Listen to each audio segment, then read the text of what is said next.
Kennedy for as a central businessman and a politician. Kennedy a compreko Agyapong honorable Pako Epe and they were contain Edin Simbi Ababa to your wedding it is in the Wofford Nebufo Ababa Bessie Ghanaian workers so Sani pa confo war may you more epa near pair one more as I was in Chile one more and I say young for one conquer 12 years a Ghanaian workers it's as a conphobia and chen woman so yeah yes and the politicians in a or manisika ADSA so Ghana for Juma for both for private people and our government workers obia when you achieve any adwa and far every moses obia approve and then some of the agents were candidates one more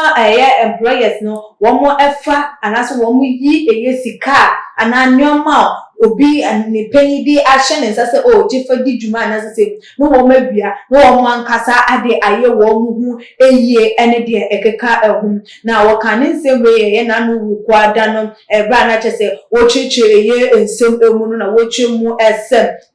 call upon ye employers say wo mu pay attention to their workers and one more yana one more phone call future one more can say be we CEO we manager was saying one more pay attention to one more workers in anyasa one more ever block and as one more be collapse one more companies no with one su and one more ever na same and odin some no etu edwambusia for mama nken kan emfa emma I call on employers to pay attention to their workers in order to block them from collapsing the company with their attitude. They accuse politicians of stealing from states, whereas they do worse. I have a project I am doing at Tema. One of the boys who watched over my project told me that thieves come around, so I should fix lights all over the place. Meanwhile, he was the one planning with the thieves to steal the iron rod and other material meant for the project. We any a year and someone what do to a year now and no answer one and or twice so ABM said I got him arrested. Let me state without fear that most Ghanaians workers are thieves. They steal from their employers and amass wealth for themselves. Politicians steal and carry the money out of the country, but civil servants and other workers are doing worse than politicians. Not just say, papa honorable Kennedy Agyapong will justify and not just say, well, can't I see so say, yes, say politicians, one more are buying penny for near buying a woman did make the show woman says a woman D, so yeah, MP, so yeah, minister, so yeah, then so yeah, then yes, and one more and a yakon for nurses, one more dear they be, or one yakon for so one more DNA, or more fun, yes, at the other countries. And a cocoa year and no may or the cocoa yam for so dear then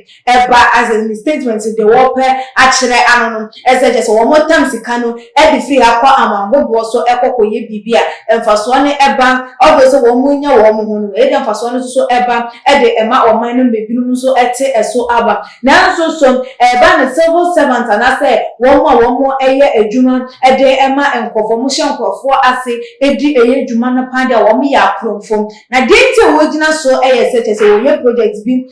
Tema. Now boys nimu ba ko eka train them one share a year no a because on conform eta eba honum ebebia a year enrollment one fan kanya emebo honum not knowing say one kwampo na ne akonfo no eye kanana e kire wo baby anyoma ni go ni near wo betimi afa ne ne wo etimi emfa a wo wiwia ne iron rod ne de keka a year no ti kwabo no wa match suppose for aba bedro no say what that opposed for who to one slow and caprampo na the work anything Ghanaian workers pandem ye can conform when we are conform and the chain one more politicians now everything for on this same way to Jana do neka say there be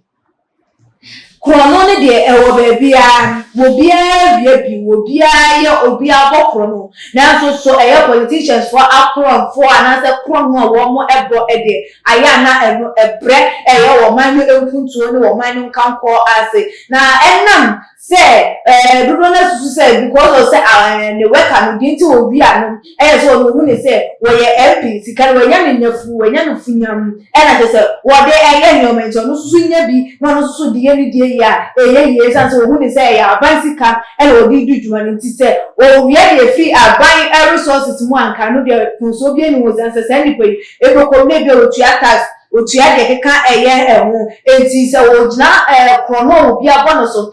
gina so akasem ti se obi ya kronfo Ghana hanu obi o ye adwuma bi kronfo pa dia na wo boa oni se wo nsem a wo ka no ehunemu politicians no na wo mo ebo krono no enti mane me ka no de ma wo mo tirimu enye wo mo de se wo mo krono a wo mo ebo no ne kwan so ano no enye enti wo mo njai enu na binu mo nso ka ne sem de wo ka no efa ba binu ye de ewo mu esansem wo no